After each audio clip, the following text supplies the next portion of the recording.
Welcome back to Yahtzee Tries, where for our first pair of games I'm embracing my inner dad energy by playing games that centralise activities very close to the heart of dads, those being unblocking drains and having little sleepies, starting with Mr. Sleepy Man, a 3D platformer about being a little sleepy man.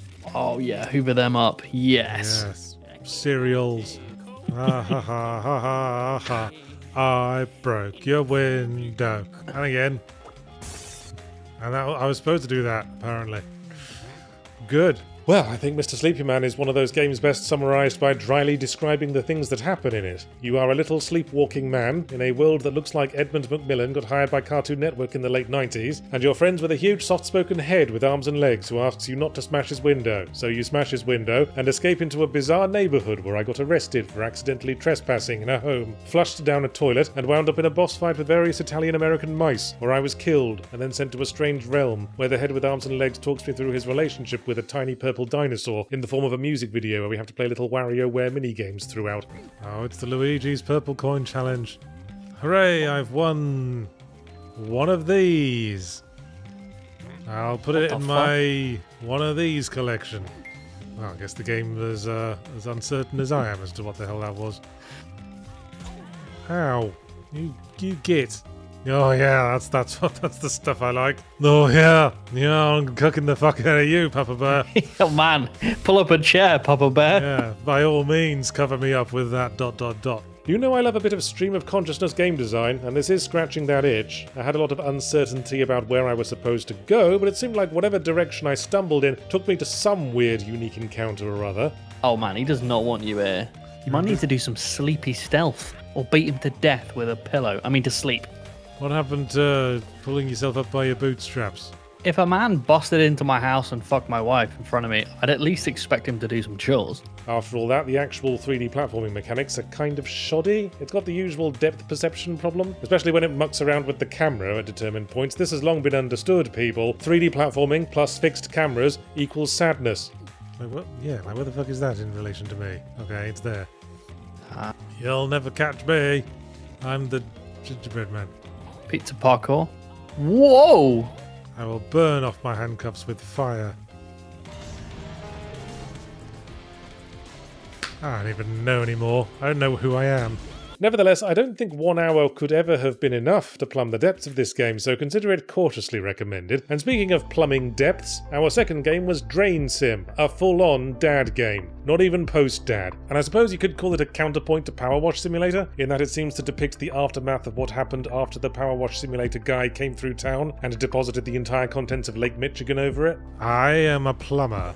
I plumb extremely well. And it's my job to save the day. God put me on this earth to plumb, and by Christ am I going to plumb. We play a heroic vigilante plumber, who, after a massive deluge floods the entire town, realises that their day has come, and our job is to use an array of tools to unclog drains, push water into them, and remove stagnant water with a pump. Dig a path through the dirt and clear out the water to make it flow to your neighbour's backyard. Yeah, fuck your neighbour. Yeah, fuck that guy. I hope your child drowns. Are you thirsty, Malcolm? Nah. I fucked your wife. Much like Power Wash, we go mission by mission to various enclosed parts of town and work to move all the water to somewhere where it won't offend anyone who matters. Yep. Fuck Malcolm next door. You're really taking care of this community. You should run for office. I know. Not like that fucking Malcolm. Who would trust Malcolm to take care of the community? His backyard's full of shit. Yeah. And now his backyard's flooded as well, which is a hazard to my kids. I suppose the question is how it compares to the cathartic dad energy to be had from the likes of Power Wash, and while it certainly has some of that, it's a lot less dynamic on the moment-to-moment level. Once you've set up a pump, hose and generator to slowly drain a place, there's bugger all to do then except wait for it to finish, so make sure you've got some interesting videos to play in your second screens. Hey Malcolm, how's your lawn doing? Does it need watering? Ha ha ha. There's no door in this garage, except the door that the car goes through. Oh yeah, that's a flood alright. Oh, yeah. Malcolm's garden's gonna have to work overtime to get rid of all this. Also, the water effects graphics are capable of now are certainly impressive, but still not quite enough to fully sell the experience. I mean, it's still hard to tell exactly how much water is left for you to drain just by looking at it. Yeah, let's put the generator half immersed in water. I see no way that could backfire. I feel like a lot of things could be better. Filling Malcolm's hole with a bunch of water. Not like that, maybe. He is recently divorced. Fucking Malcolm. No wonder his daughter asked her stepdad to walk her down the aisle at her wedding. Ready? Zip. Oh! Oh, better out than in. Also, speaking as someone who has successfully unclogged a few drains in his time, DrainSim doesn't capture the real catharsis of finally getting a clog to shift and listening to it go glook, glug, glug, glug, glug, glug, glug, all the way down the pipe. God, that's great. It's like all your most enjoyable shits have come at once. Our next game is Smile More, a short concept horror game in which we play an evil doctor in some kind of hideous Orwellian state where our task is to correct the medical issues of our patients and then nail their mouths into hideous rictus grins so that the population are always happy and smiling, playing a little bit like Trauma Center by way of Room 101. I don't like this body. This is like Elon Musk. That weird upper body. It's like his bum's on the wrong side of his body. This is gonna be like one of those browser games where you fix Elsa from Frozen's face. What is that? It's like dress-up games, but they're all like horribly ill or pregnant, and you have to do something to them in a doctor's Sounds like a nightmare. Smile More drops you right into the game with very little in the way of instruction, but for a short concept game, I kinda like that. Certainly preferable to overdoing the tutorials, if you ask me. Most of the game we can figure out through intuition and experimentation, and that fits in nicely with the theme of playing as a random idiot whom the regime has thrown into their role by some kind of corrupt labour lottery, and now has to start hacking dudes apart and figuring out their job on the fly. This is a nightmare face. This is a nightmare face. Do I have to saw his leg off? Is that it? If you don't have a leg, not a problem. Please don't bleed to death while I'm doing this, patient. I need to check the manual. Consider yourself anointed. So we muddle our way through figuring out what filthy tools are required to replace infected limbs, stitch up wounds, straighten teeth, and then, if you can believe this, things get slightly more upsetting as we move on to pinning all the bits of face into place to give the patients lovely happy smiles. Oh, and she got like a bloody eye. Yeah. Well, I'm not sure what to do about that.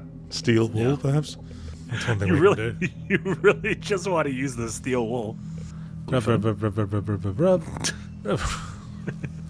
Rubby, rubby, rub, rub, rub, rub, rub. The game ends after 3 dudes, but you're supposed to keep replaying until you unlock the hidden secrets centered around this weird USB stick that seems to bypass the systems of the evil government and allow you to pass dudes without doing all the necessary horrible things to them. But our time ran out before we could fully explore that side of things. That man's got USB sticking out of his You're not supposed to have USBs in your leg. No USPs. Clean it with steel wool. You are obsessed with this steel wool. We are not steel wooling anything. Man, you're much chattier than my last 2 corpses. Yeah, I kind of missed the quiet ones.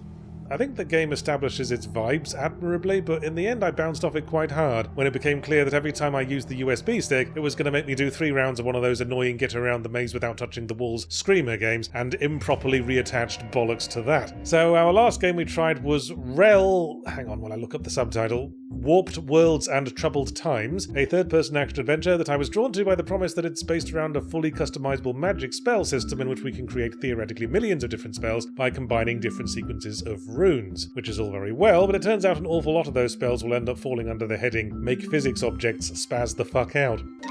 Well, thank you for joining us, Toffee. Oh, Toffee. He suddenly realised not enough people had seen his butt today.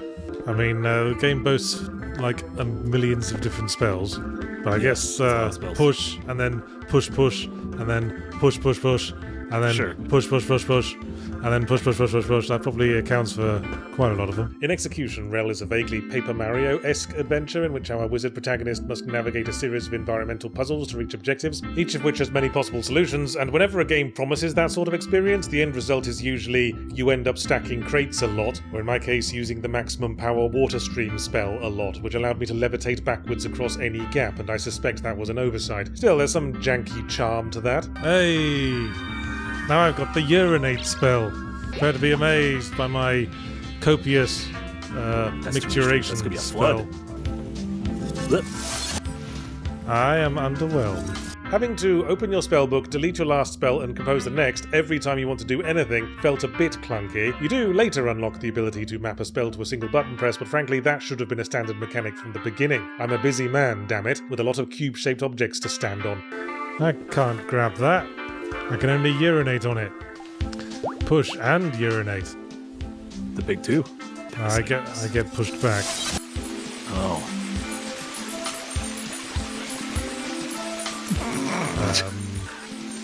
Well, I guess you were onto What? something there, Marty. What? I don't- I don't.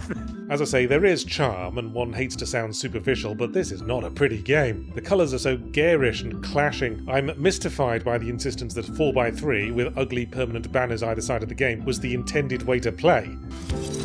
A stream of frozen urine. Okay, we have acquired the Rise spell. Alright, let's rise the piss. Now I've got piss that makes things go upwards. If it's dumb but works, it isn't dumb. And the perspective does it no favours. The way the right analog stick switches between a variety of third-person, straight-on and isometric viewpoints kinda feels like the game saying, well, we don't fucking know which one works best, you figure it out. What makes you think I know better? I'm just some twat who can't even use the water stream power without making wee-wee jokes. Oh, what the fuck? YouTube, are you, like, filtering the word Iran from Super Chats now? There's your job, chat. Make Jay's headache worse. Let's see who can beat Gravity Rush's record. Who can do the most psychic damage to me? That's not good. That's like the Joker. You're joking. Yachts and Jack have children. We're not gonna submit them to Dokapon. That would just be rude. They have lives. The rest of us, we don't have lives. Yahtzee, do you have any thoughts on split pea soup? Do you have a favorite soup? Probably just tomato, to be boring, with a grilled cheese. And also Fungus Finder with 82 bits, very specific. Says, Yachts, tell everyone about the origin of the word plum. I don't know the origin of the word plum. All right, etymology time. The word plum originates from the Latin plumbum. Oh, well, for some reason my brain threw up the word plum bum, and I guess that was a random memory of the actual origin of the word plum.